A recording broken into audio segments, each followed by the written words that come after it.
everybody, happy Halloween and welcome to SFF180. Yeah, that's right, you're getting a mailbag today. The last one from this location. I know that I said everything is now up in the air with the move and all of that, but I decided before I get there's this bookshelf and this one and then one more over there and then this room is done.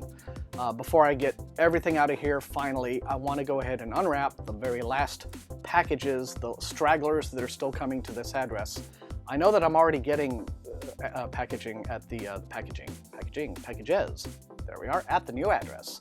But I didn't want to haul up a bunch of individual envelopes, so you get the benefit of a mailbag today, and it's a pretty big one, so we're going to get right into it.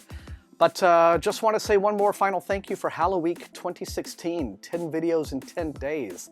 I'm still not fully processing the fact that I actually pulled that off, but thank everybody who supported it and watched those, and if you have not watched them yet, or only a few of them, well, they're all up there. You can check the playlist here, or just go down and check out the individuals. It was an awesome week, and thank you all so much one more time. And you better believe today I am fortifying myself. See, the brew for today is, look how big this is. This is Gulden Draak. It's a Belgian ale. Tell you, Belgians, you have a really, really cool language that it contains a word like draak in it with 2 A's and a K. That's extremely badass. So, anyway, well then. That was completely unplanned, you guys. Well, I can tell today's gonna go real well.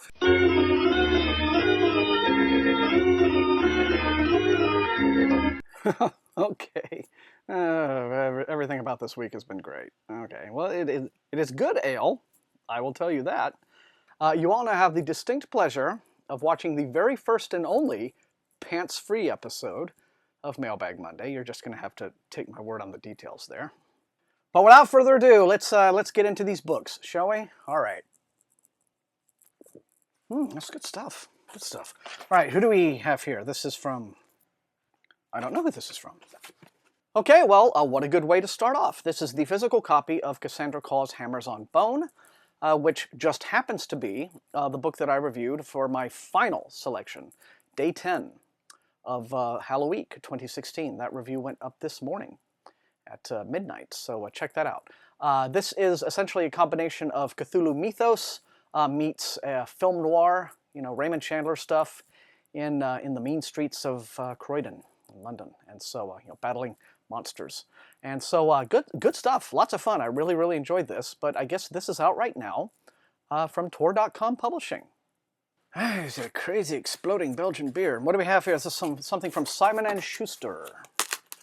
And very pleased to have, at long last, this is the finished copy of S.J. Kincaid's new YA science fiction novel, The Diabolic.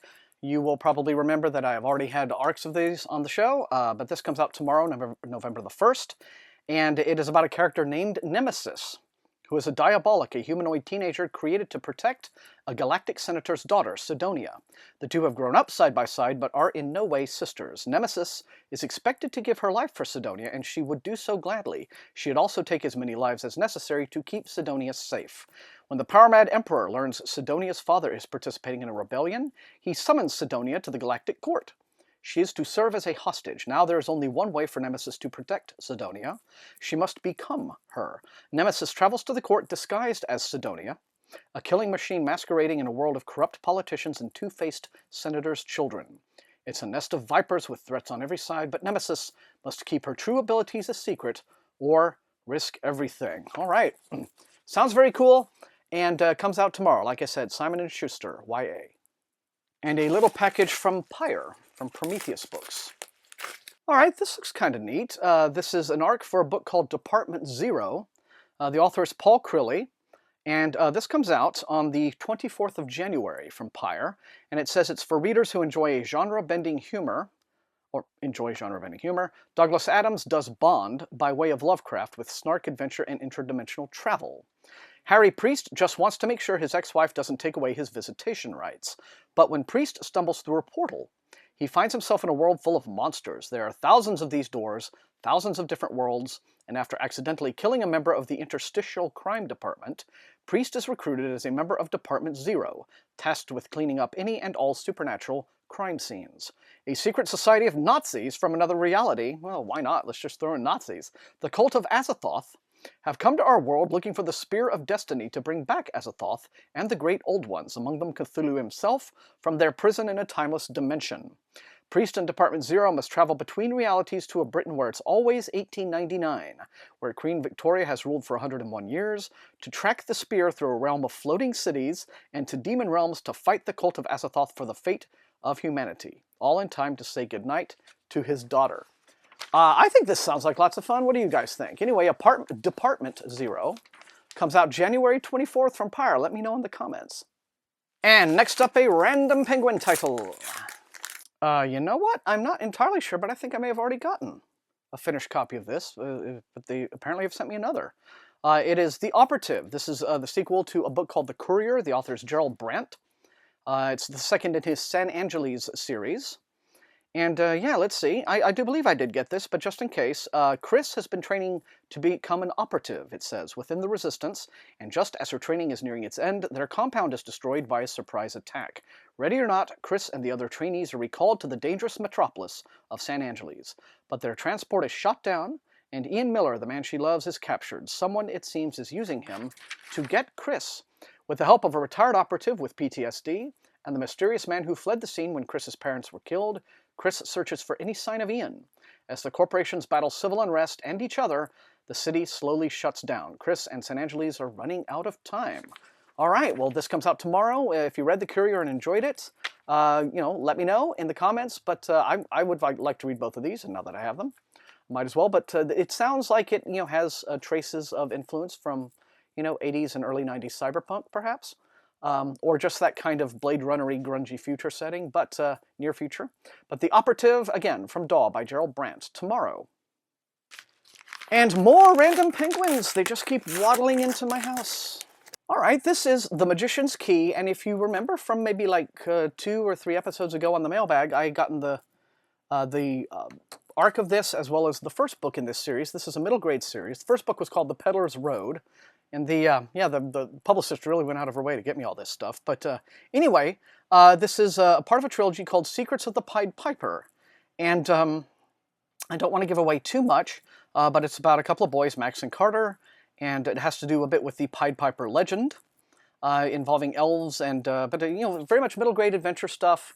And magic is scarce in the modern world, and it had to be rationed. Vodnik's key was all the magic he needed to get anything he wanted. Those who dreamed of the Summer Isle, the desperate and afraid, those people who had come to Vodnik, he was their only option. So, well, now I have both books, and so let me know. I don't, again, cover too much middle grade, but this sounds very much like the kind of book that might have charmed me when I was a little boy, so let me know what you think. But this one comes out next Tuesday, November the 8th. Okay, and here's one that I have already gotten, I believe, in ARC form. I don't usually cover like game or media tie-in novels, but this is, for those of you who are big fans of Starcraft, Timothy Zahn, who wrote several of the most popular Star Wars Expanded Universe novels, has written Starcraft Evolution, which comes out November the 8th, an action-packed novel that ushers in a new age of adventure in the critically acclaimed Starcraft series from Blizzard Entertainment. I've actually got a good buddy here in town who works for Blizzard. But anyway, yes, November the 8th from Timothy Zahn. New StarCraft series begins. And moving on, I have what feels like this is a heavy package from Random Penguin. Wow, yeah, this is heavy and very unexpected. This is something called the Vonnegut Encyclopedia by Mark Leeds. It is the comprehensive guide, it says, that Vonnegut fans have been asking for, newly expanded and updated to include all of Kurt Vonnegut's novels, stories, essays, and plays. So is this is like a Vonnegut wiki in book form, basically. Over the course of 5 decades, Kurt Vonnegut created a complex and interconnected web of characters, settings, and concepts. And the Vonnegut Encyclopedia, which it says has already come out, apparently. On the 25th it came out, is an exhaustive guide, exhausted you'll be after holding it up like this, to this beloved author's world, organized in a handy A to Z format. Okay, well, cool. All right then, if you're a huge Vonnegut fan, I guess this is for you. I've read some Vonnegut, the Vonnegut I've read. Mostly I've really liked. Slaughterhouse 5 was great. Sirens of Titan was very funny. So, right then, the Vonnegut Encyclopedia, now available for your weightlifting needs. And next up in the category of hefty, chunky books, we have the finished copy, the finished hardcover copy, which is out now in stores, of Ursula K. Le Guin's The Found and the Lost. This is her new collection of novellas, longer fiction, and it is being published in tandem with The Unreal and the Real, which is her short fiction. And these are from Saga Press. I already have The Unreal and the Real, and so this is Found and the Lost, and just amazing, absolutely amazing that something like these should be out. And coming out at the same time that Le Guin has, she's just turned, I believe, 87, and she has now been included in the Library of America, so she is very much now just a distinguished American literary titan, you know, and I think that's absolutely wonderful. So yes, The Found and the Lost, a literary treasure chest that belongs in every home library, and now available from Saga Press. Okay, we're moving through these at a pretty decent clip. Again, I didn't want another too epic of a mailbag for the last one. Although I will say the last one, that big 37-minute monster from a couple weeks ago, has turned out to be my most viewed episode of the mailbag ever. So thank you all for that. But I have a white envelope here now from St. Martin's Press, usually denotes a Tor title. And it is. This is a book called Belle Shaws. It is book 5 in what looks to be an urban fantasy series by Suzanne Johnson. The series is called The Sentinels of New Orleans, and it looks quite nice. Let me just see what I can find in terms of a synopsis that's not massively spoilery. Well, anyway, it's a series of urban fantasy novels filled with wizards, mermen, and pirates. In the tradition of the Sookie Stackhouse books, these novels are perfect for readers of paranormal fiction and fans of Charlene Harris and Cat Adams. I don't know if that means, you know, that you'll that they're just like chock full of hot sex, but who knows? It says okay, we have wizards and elves, and they've made a treaty, and it looks like it's on the verge of collapse, and so now war is looming, I guess, in the streets of New Orleans between these various paranormal forces. So, all right then, this comes out next Tuesday on the 8th. Belle Shaws. If you're a fan of this series, it continues by Suzanne Johnson from Tor. And another white envelope, another Tor title. This is an anthology called Christmas Magic. I guess one for Sam here. The editor is the late, great David G. Hartwell, quite a giant in the field, and he passed away earlier in January, very sadly. But apparently this is a reissue. This is a reprint, they're saying they're doing in his memory. They're reissuing several, it looks like, of his older anthologies. Of which I have gotten this one. I guess there are others that I still haven't gotten yet. But oh, okay, because they're coming out in sequence. So the first one they're putting out is Christmas Magic, as you see here. Wonders abound at Christmas, and never more so than in this delightful collection of holiday stories by some of today's most gifted writers of fantasy and science fiction. In this volume, Harlan Ellison, Alan Dean Foster, Kit Reed, Howard Waldrop, Donald Westlake, and many other science fiction and fantasy stars present their unique visions of Christmas. Toys come to life for one miraculous hour. A little girl sets forth on a quest to join Santa's elves. Talking animals away in a manger bring two lovers together, and a small boy discovers the secret of Santa's 10th reindeer. These and other stories raise Christmas spirits to fantastic new heights and find unexpected twists and surprises in even the oldest of holiday traditions. Sorcery comes gift-wrapped this year, and just in time for Christmas Magic. All right, so this comes out tomorrow from Tor, and then later on they'll be bringing out Age of Wonders, which is a collection of essays, actually, I believe, coming out in January 24th, and then Northern Stars, the anthology of Canadian science fiction, will be out March 21st. So here you go, tomorrow from Tor, Christmas Magic. And for the final arrivals in this episode, we have 2 boxes, and this first one is from Simon & Schuster. Holy mackerel, this is a big old thing that completely not expecting. This is The Death and Life of Zebulon Finch, Volume 2, Empire Decayed. It is the sequel to The Death and Life of Zebulon Finch, Volume 1, At the Edge of Empire, which I didn't get, so I may have to look into that, but let's see. It says, the author skillfully brings current events into the story of an undead teen, drawing clear parallels between the civil rights movement of the 1960s, Black Lives Matter, the wars in Korea and Vietnam, and the U.S.'s involvement in the Middle East and the arms race of the Cold War and today's conflicts with Iran and North Korea. So it's like a fictional character partaking in very important historical events, like Forrest Gump. I don't know. Yeah, it's the epic saga of a murdered teen who is resurrected to walk the earth for more than a century. Volume 2, the reader will follow Zebulon from 1941 to the present and beyond, reliving key moments in American history, such as the bombing of Hiroshima, creation of NASA, and Woodstock. Okay, then. Well, this has been out. This came out October 25th, so I suppose it is already available for you. And like I said, didn't get the first one, so I don't know, but it appears to be pretty well thought of. The reviews on the back are all very glowing. So here you are, then, The Death and Life of Zebulon Finch, Volume 2, by Daniel Kraus, out now from Simon & Schuster. And this second box is a random penguin package. And this appears to be just a big old dump of all of their November titles, or at least as much as will fit in this box. Some of the bigger ones, no, there's just a couple. Well, spoke too soon. But one of these is the finished copy of Emma Newman's After Atlas. This is a companion volume to Planetfall. Look for reviews of both of these very soon, because there's quite a lot of discussion about these books. But I'm very happy to have the finished copy on hand. And then next in the box, we have the new reprint edition of Two Green Angel Tower by Tad Williams. This is the third and final volume in his very popular series, trilogy Memory, Sorrow, and Thorn. And I guess they're doing all of this gearing up for a new novel that Tad Williams is producing set in this universe. And so, all right, but I guess this is coming out here this month, maybe this week or next week, from Daw Books in trade paperback, Two Green Angel Tower. This is a huge book.